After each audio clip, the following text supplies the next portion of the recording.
इस खेल में सब कुछ है। इसमें जोश है, थोड़ा खतरा शामिल है और इसे देखने में बहुत मजा आता है। सभी टीम्स कम्पिटिटिव हैं, सभी के पास जीतने का मौका है, सभी टीम्स के पास अच्छे घोड़े और अच्छे प्लेयर्स हैं और इसी कारण आपको हर गेम को एक फाइनल की तरह खेलना पड़ता है। गेम प्लान स्पोर्ट्स में सब कुछ होता है। अगर आपका कोई गेम प्लान नहीं है और आप जीत जाते हैं तो ये चमत्कार से कम नहीं है। आपकी पूरी तैयारी हो गई है, आपके घोड़े तैयार हैं, आप तैयार हैं। अब बस आपको बाहर जाकर अपने प्लान्स एग्जीक्यूट करके अपना काम करना है। ये खिलाड़ी चीज़ों को सही तरीके से करने की हर मुमकिन कोशिश करते हैं ताकि वो पूरी तैयारी के साथ मैदान में उतर सकें और गेम को जीतने की कोशिश करें, लेकिन ये सब भी जीत की गारंटी नहीं देती है।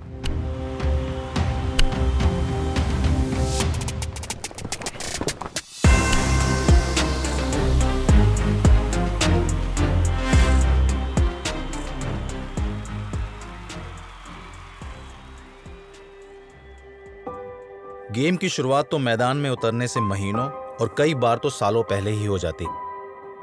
पहले दिन से लेकर आज तक इस खेल के प्रति मेरे जुनून, मेरे प्यार में बिल्कुल भी कमी नहीं आई। ये उन खेलों में से है जिसे आप हर पल जीना शुरू कर देते हैं और ये आपकी आदत बन जाता है।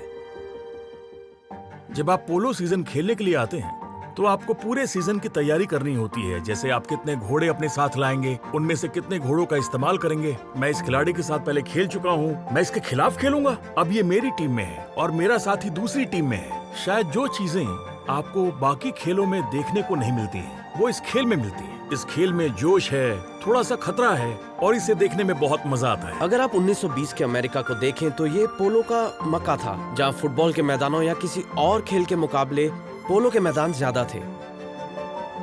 ये पुराना खेल है, मेरा कहने का मतलब है ये सालों सदियों पुराना है, जो भारत में पर्शियन एम्पायर के समय से है। ये उन टीम गेम्स में से है जिसे देखते ही या जिसे पहली बार खेलते ही आपका ध्यान अपनी ओर खींच लेता है और ये काफी मजेदार है। मेरा मतलब पूरी दुनिया से आए घोड़े एक दूसरे के खिलाफ compete कर रहे होते हैं। खैर वेलिंगटन फ्लोरिडा में तो ऐसा ही होता है।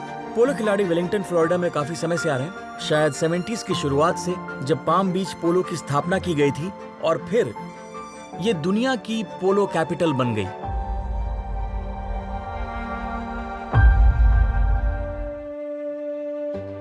पूरी दुनिया से बेहतरीन खिलाड़ी पहले जनवरी में यूएस आते हैं और फिर उसके बाद वो 2 हफ्तों का ब्रेक लेकर इंग्लैंड चले जाते हैं और वहाँ खेलना शुरू करते हैं। वो गर्मियों में वहाँ खेलते हैं, फिर जाते हैं कैलिफोर्निया, फिर सोटो ग्रांडे स्पेन और फिर वो जाते हैं फ्रांस। और इस सब के बाद होता है बड़ा फिनाले अर्जेंटीना में। आपके टीम मेंबर और कंपेटिटर्स पूरी दुनिया से आए होते हैं, जिनके पास बेस्ट घोड़े होते हैं, जो एक दूसरे के खिलाफ बेस्ट फॉर्मेट में compete करते हैं और ऐसे में दूसरों को हराना और एक टीम का हिस्सा होना, ये सच में एक शानदार अनुभव होता है। इस घोड़े ने कुछ खाया या नहीं? सच कहूं तो पोलो ही मेरा सब कुछ है, ये मेरी जिंदगी है।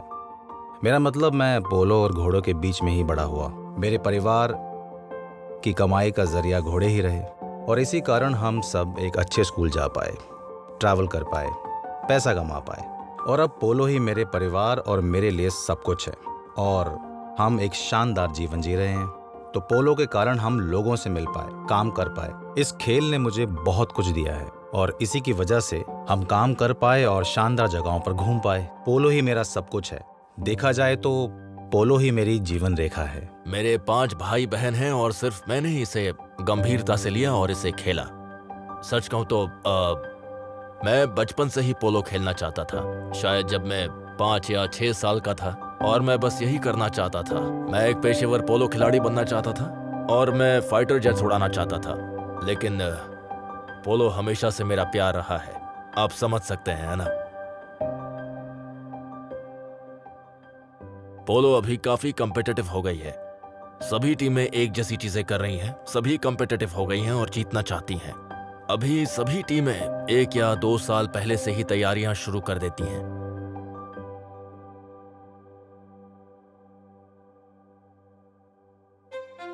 पोलो में स्ट्रैटेजी खेल की तैयारी से बड़ा है। मैदान में उतरने की तैयारी में काफी समय लग जाता है और इसके लिए आपको तैयार रहना होता है। अगर स्ट्रैटेजी के बारे में बात करें तो पहले आते हैं घोड़े और फिर उसके बाद आपकी टीम। अपने साथी खिलाड़ियों को समझना, और हर टीम के पीछे की एक स्ट्रॉन्ग ऑर्गेनाइजेशन ही आपको टूर्नामेंट्स जिताती है। लेकिन सबसे महत्वपूर्ण है आपके घोड़े। ये पूरी तरह खेल को बदल देते हैं। ये आपको एक बेहतर खिलाड़ी बनाते हैं। इनके कारण आप गेम्स जीतते हैं। ये आपको टूर्नामेंट जिताते हैं। इन घोड़ों के बिना हम खिलाड़ी कुछ भी नहीं हैं।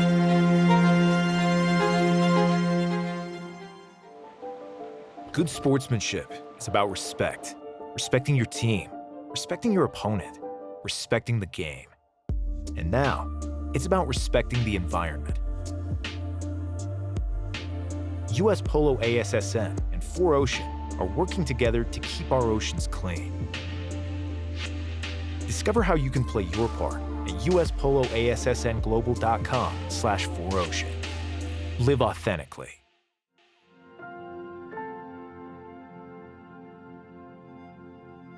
आपके घोड़े बहुत महत्वपूर्ण होते हैं क्योंकि वही निर्धारित करते हैं कि कौन जीतेगा और कौन हारेगा। ये इस बात पर निर्भर करता है कि सबसे अच्छा घोड़ा किसके पास है, खासकर जब आप टॉप टीम्स के साथ खेलते हैं। आजकल के खिलाड़ी बहुत अच्छे, बहुत तेज और काफी स्मार्ट भी हैं। इस खेल में जीत का फर्क सिर्फ सेकंड के 100वें हिस्से जितना ही है।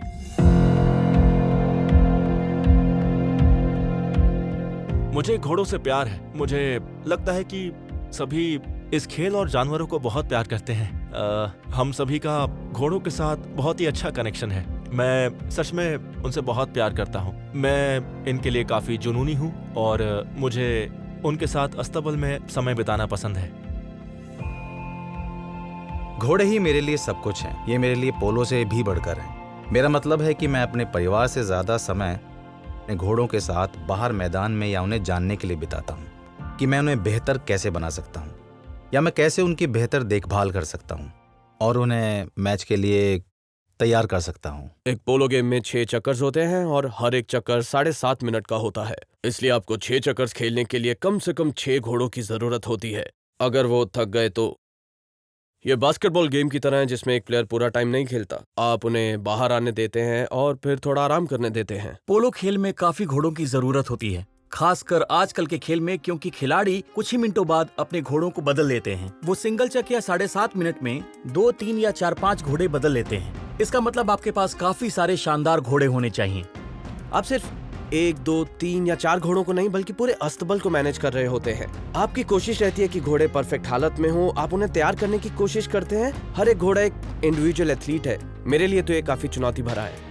कई घोड़े काफी शक्तिशाली होते हैं लेकिन उन्हें हैंडल करना मुश्किल होता है और कई घोड़ों को हैंडल करना आसान होता है पर उनमें इतनी ताकत नहीं होती। आपको अपने टीममेट्स के साथ एक तालमेल बिठाना पड़ता है ताकि ऐसा न हो कि सभी एक साथ शक्तिशाली घोड़ों पर ही सवार हैं। हर गेम से पहले हम टीम के सभी खिलाड़ियों को साथ में भेजने की कोशिश करते हैं और सभी घोड़ों को सही क्रम में रखते हैं ताकि हम सभी एक ही चक्कर में साथ में जा सकें। हो सकता है किसी एक खिलाड़ी का घोड़ा ज्यादा तेज ना हो लेकिन उसे हैंडल करना आसान हो, और इसी तरह हो सकता है कि दूसरे खिलाड़ी का घोड़ा ज्यादा दौड़ सकता हो लेकिन उसे हैंडल करना आसान ना हो। इसी तरह हर चक्कर में आप एक दूसरे का साथ देकर जीतने की कोशिश करते हो। घोड़ों और खिलाड़ियों के बीच में एक अंडरस्टैंडिंग होना बहुत जरूरी है। मुझे लगता है मुख्य रूप से आपको अपने घोड़ों के साथ टाइम स्पेंड करना चाहिए। आपको उन्हें समझना चाहिए। आपको उनकी कमजोरी और ताकत को समझना है। आपको पता होना चाहिए कि घोड़ों को कब आराम करवाना है या उन्हें कब कम या ज़्यादा खिलाना है या उन्हें कब कम या ज़्यादा ट्रेनिंग देनी है। मुझे ये काफ़ी कम उम्र में पता चल गया था और इस कारण से मैं अच्छे घोड़ों को तैयार करके कम्पैटिटिव बन पाया। उन्हें भी जीतना अच्छा लगता है। जब वो गेम जीतते हैं, जब वो 50s जीतते हैं या जब वो राइड ऑफ जीतते हैं और जब वो दूसरे घोड़ों से पहले खेल पाते हैं तो उन्हें भी बहुत अच्छा लगता है। यही तो पोलो है। जब वो पहले पहुंचते हैं तो आप भी बॉल पर पहले पहुंच पाते हैं और अपना मूव बना पाते हैं। जोला काफी तेजी से आगे बढ़ते हुए उनकी रफ्तार कमाल की है। उनके और गोल के बीच सिर्फ हरी घास है और ये रहा उनका आज का दूसरा गोल। खिलाड़ियों का दूसरा गोल और वो आगे काफी जगह बना पा रहे हैं और ये हुआन बिटोज ही हैं जो हॉर्स रेसिंग की तरह इसमें भी घोड़े काफी तेजी से दौड़ते हैं और एक दूसरे के काफी करीब आ जाते हैं, मतलब एक दूसरे को छू रहे होते हैं। और जो जोखिम हॉर्स रेसिंग में जॉकीज को होता है वही जोखिम पोलो में खिलाड़ियों को होता है। और आप इस खेल को देखते हुए जोश को महसूस कर सकते हैं, दर्शकों के तौर पर भी और ब्रॉडकास्टर्स के तौर पर भी। और इस खेल में एक्शन की कोई कमी नहीं है। पोलो के घोड़े भी इसका आनंद लेते हैं और मुझे लगता है कि अच्छे घोड़े जानते हैं कि उन्हें कहाँ होना है। वो बॉल का पीछा करते हैं और अगर उन्हें ये पसंद ना होता तो शायद वो ऐसा नहीं करते। मुझे लगता है वो भी इसका बहुत मजा लेते हैं। पोलो से पहले मेरा परिचय पोनीस से हुआ। उन्हें मैदान में देखने से भी पहले मेरी पोनीस में काफी रुचि थी, और फिर जब मैं एक फोटोग्राफर बनी तो मैं उन्हें ट्रेलर्स, मैं उन्हें उनके बाड़ों में देखना चाहती थी। मैं उनके पूरे व्यक्तित्व को देखना चाहती थी, ना कि सिर्फ मैदान में उनका एथलेटिसिज्म या फिर उनकी गेम, क्योंकि देखा जाए तो इसके अलावा वो बहुत कुछ करते हैं। घोड़े सिर्फ मेरा जुनून ही नहीं, ये एक तरह से मेरा पेशा है। मेरे घोड़े अच्छे होने चाहिए ताकि वो कम्पीट कर पाएं, जो ब्रीड कर पाएं, ताकि उन्हें बेचकर मैं अपने पूरे परिवार को भी सपोर्ट कर पाऊं।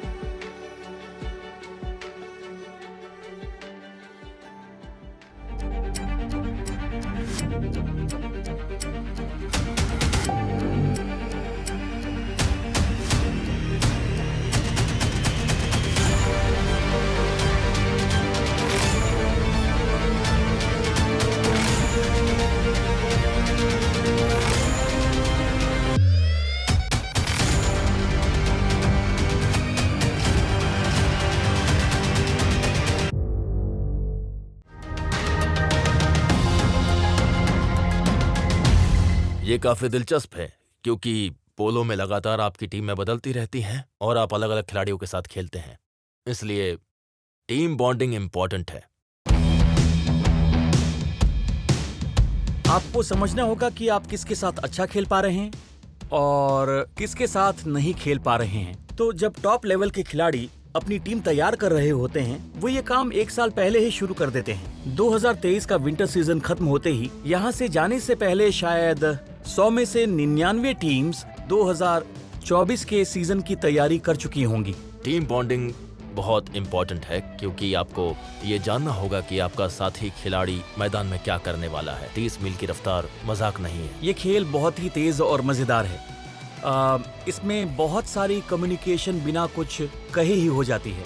आप किसी प्लेयर के स्विंग को देखकर बता सकते हैं कि वो किस तरफ मारने वाला है, वो किस तरफ देख रहा है। जब आप किसी प्लेयर को मार्क करते हैं, आप उसकी आंखों को देखते हैं, हाथ को नहीं। ये तब होता है जब आप डिफेंस करने जा रहे होते हैं। और वहीं दूसरी तरफ ये काफी महत्वपूर्ण हो जाता है कि आपके 2 सबसे खास खिलाड़ी, आपके प्रोज, वो दोनों भी एक ही वेवलेंथ पर हो। जब आपका सिर नीचे की तरफ हो तो फील्ड में कुछ और दिखाई नहीं देता, और तब आपके टीममेट्स को बनना होता है आपकी आंखें, आपके कान। और जब आप एक खिलाड़ी के तौर पर अपने चारों तरफ देखते हैं और जब आप बॉल को हिट करने के लिए नीचे देखते हैं, उसी दौरान काफी कुछ बदल जाता है। और फिर जब वो खिलाड़ी बॉल को हिट करने के लिए तैयार होता है, उसका फोकस होता है बॉल पर, और अपने टीममेट की आवाज सुनते ही वो बॉल उस तरफ मारता है, क्योंकि ये गेम बहुत तेजी से बदल रही होती है। और हाइन ऑफसाइड में है और उन्होंने हिलारियों के लिए बॉल को छोड़ा और हाइन हिलारियों के पीछे किसी की उम्मीद कर रहे थे। वाह, शानदार। आप अभी बात ही कर रहे थे कि हर खिलाड़ी मायने रखता है, और इस बार ये खिलाड़ी 17 वर्षीय जोश हाइड है, जो हिलारियों को एक शानदार असिस्ट देता है, जिस कारण ये गोल मुमकिन हो पाया। मजा आ गया। पोलो एक पूरा सिस्टम है और पोलो खेलना एक तरीका है, और एक बार जब आप उन खिलाड़ियों के साथ खेलते हैं जो इस सिस्टम को समझते हैं, तो आपके लिए खेलना और जीतना आसान हो जाता है। मैं काफी समय से खेल रहा हूँ और मैं दोनों कर चुका हूँ। मैं ऐसी कई सारी टीम मीटिंग्स का हिस्सा रहा हूँ जो कामयाब हुई हैं, और मैं ऐसी टीम्स में भी रहा हूँ जहाँ इतनी मीटिंग्स नहीं होती, पर आप एक दूसरे के साथ टाइम बिताते हैं और आप फिर भी कामयाब होते हैं। मैं अपनी टीम के साथ लगभग हर दिन समय बिताता हूँ। मुझे ये बहुत अच्छा लगता है। टीम मीटिंग्स मेरी फेवरेट है। मुझे सच में इसका इंतजार रहता है ताकि मैं उनसे सीख पाऊँ और अपनी टीम के साथ समय बिता पाऊँ। मेरा मानना है जितना आप अपनी टीम के साथ रहोगे, उतना बेहतर आप उन्हें जान पाओगे। मैंने देखा है कि अचानक से कोई खिलाड़ी अपने जीवन का सर्वश्रेष्ठ प्रदर्शन दे रहा होता है, क्योंकि उसकी टीम का खिलाड़ी इतना कुछ कर रहा होता है कि दूसरी टीम के सभी खिलाड़ियों का पूरा फोकस उस दूसरे खिलाड़ी पर ही होता है, और ऐसे में बाकी खिलाड़ियों को मौका मिल जाता है। महान खिलाड़ी अपनी टीम के लिए यही करते हैं। ये सब मिलकर काम करने से ही होता है। अगर आप साथ मिलकर नहीं खेलेंगे तो अच्छी टीम नहीं बन पाएगी। ये जीवन के बाकी चीजों पर भी लागू होता है, खासकर पोलो में, क्योंकि ये खेल है रफ्तार का। घोड़े एक दूसरे के करीब दौड़ते हैं। कई बार राइडर्स के हाथ पर चोट लग जाती है, वो एक दूसरे से टकराते हैं, गिर जाते हैं, और भी बहुत कुछ। आपको अपने टीममेट पर और उन्हें आप पर भरोसा दिखाना ही होगा। और सच कहूं तो इस खेल में टीम वर्क को देखने का अपना एक अलग ही मजा है। हुआन एक मजेदार टीममेट है। वो कड़ी मेहनत करता है और उसकी ट्रेनिंग काफ़ी हार्ड है। वो हमेशा जीतना चाहता है और टीम के लिए परफॉर्म करना चाहता है। हमें साथ में खेलने में काफ़ी मज़ा आता है। बिटोस एक बिल्ली की तरह झपटे उन्होंने गोल की तरफ पूरा टर्न लिया और अब उलवा को पास दे दिया और अब आगे बढ़ते हुए उन्होंने गोल कर दिया। और अब इस थ्रो के बाद अब हुआन बिटोस की बारी, जो ग्रीन हेलमेट में है। वो तेजी से गोल की दिशा में बढ़ रहा है और कमाल कर दिया। वाह! एक और गोल। पार्क प्लेस टीम द्वारा किए गए इन 5 शानदार गोल्स को तो देखें। मैंने स्टेट्स में प्रोफेशनल पोलो खेलना शुरू किया था, शायद तब मैं 14 या 15 साल का था।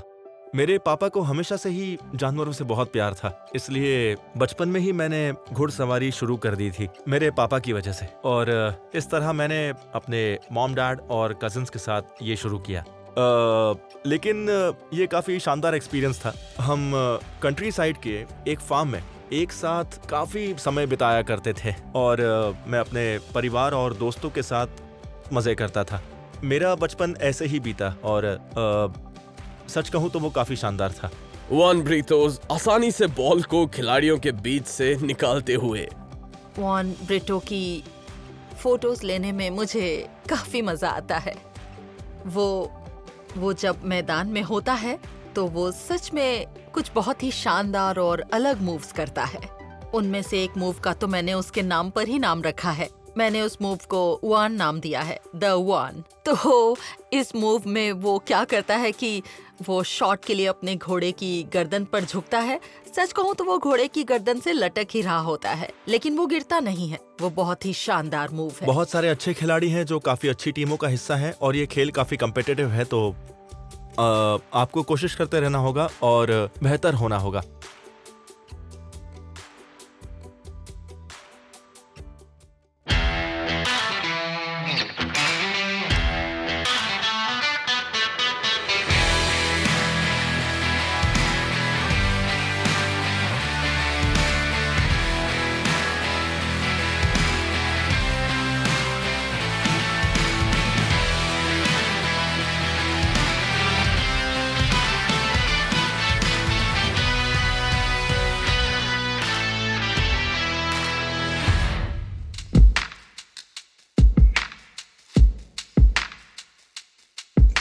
बेस्ट प्लेयर्स की पहचान ये होती है कि वो अपने साथी खिलाड़ियों से बेस्ट परफॉर्मेंस दिलवाएं। ये बाकी खिलाड़ियों का काम नहीं है कि वो बेस्ट खिलाड़ी के गेम को मैच करते हुए अपने गेम को बदल लें। बेस्ट प्लेयर्स का काम होता है अपने साथी खिलाड़ियों के अनुसार अपने गेम को बदलें और उनसे बेस्ट परफॉर्मेंस दिलवाएं। इस तरह फाकुंडो ने अभी पेनल्टी पर गोल स्कोर किया। शानदार मूव, बहुत खूब। हिलारियो, उलुआ और हुआन ब्रिटोस का ये जबरदस्त शॉट था। वो शानदार तरीके से फाकुंडो के पीछे आए। एक बेहतरीन गोल। एक बार फिर से उलुआ और ब्रिटोस ने कर दिखाया। हुआन की ट्रेनिंग देखकर मुझे बहुत मजा आता है। वो बहुत फोकस्ड है, वो जीतना चाहता है। वो अस्तबल में बहुत डिसिप्लिन्ड है। वो अपना और अपने घोड़ों का अच्छे से ख्याल रखता है और हमेशा टीम के बारे में सोचता है। उसके कारण टीम भी बहुत मेहनत करती है क्योंकि वो हमेशा अपना बेस्ट ही दे रहा होता है।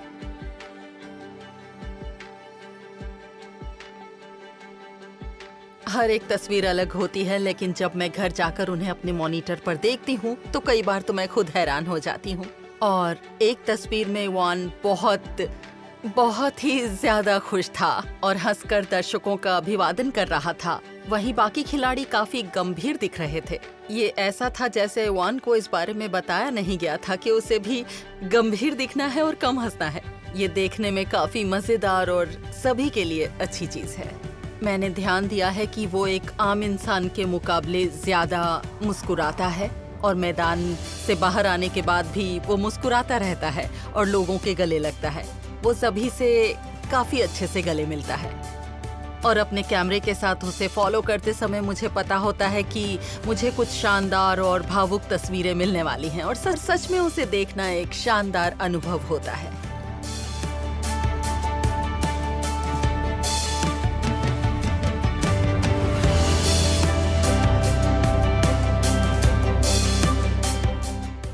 देखिए, मैं हर दिन को एंजॉय करने की कोशिश करता हूँ।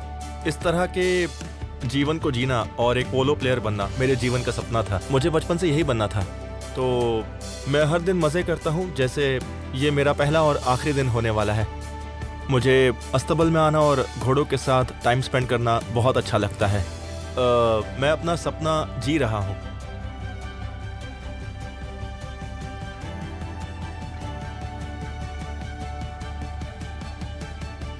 मुझे लगता है कि ये टीम इसकी पूरी तरह हकदार है। इन सब लोगों को देखिए जो सब इस टीम के लिए इतना काम कर रहे हैं। ये काम सिर्फ खिलाड़ियों का नहीं है, बल्कि ये काम ऑर्गेनाइजेशन का भी है। उनके ग्रूम्स, उनके मैनेजर्स, साथ ही उनके पायलट्स, मतलब वो लोग जो घोड़ों के साथ तब खेलते हैं जब कोई खिलाड़ी उनके साथ नहीं खेल पाता, ताकि घोड़े आगे आने वाले गेम्स के लिए तैयार रहें। और इसमें सबसे बड़ा योगदान होता है ग्रूम्स का। दुनिया के बेस्ट प्लेयर्स के पास होते हैं बेस्ट ग्रूम्स। वो उन घोड़ों को इतनी अच्छी तरह से जानते हैं, उन्हें पता होता है कि गेम की तैयारी के लिए उन्हें क्या चाहिए और क्या नहीं। ग्रूम्स और पोलो पोनी के साथ भी अक्सर आपको कुछ शानदार लम्हे देखने को मिलते हैं और ये लम्हे आपके दिल को छू देते हैं।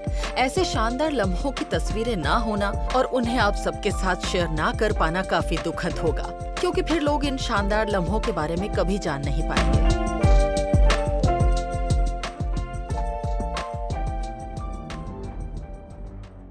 कुछ बहुत बड़ी टीमें हैं और ऑर्गेनाइजेशंस हैं। जैसे कि मैंने पहले भी कहा, मुझे लगता है कि बेस्ट टीम और ऑर्गेनाइजेशंस हर साल खुद में अपनी स्ट्रैटेजीज में और अपनी टीम में सुधार करती हैं और इसलिए ये खेल इतना कम्पिटिटिव है। आपकी पूरी तैयारी हो गई है, आपके घोड़े तैयार हैं, आप तैयार हैं।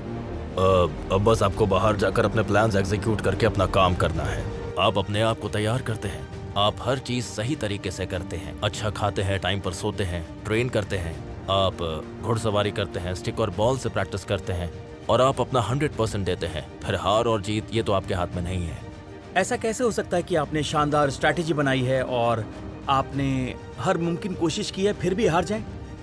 ये बहुत बड़ा सवाल है। ये खिलाड़ी चीज़ों को सही तरीके से करने की हर मुमकिन कोशिश करते हैं ताकि वो पूरी तैयारी के साथ मैदान में उतर सकें और गेम को जीतने की कोशिश करें, लेकिन ये सब भी जीत की गारंटी नहीं देती है।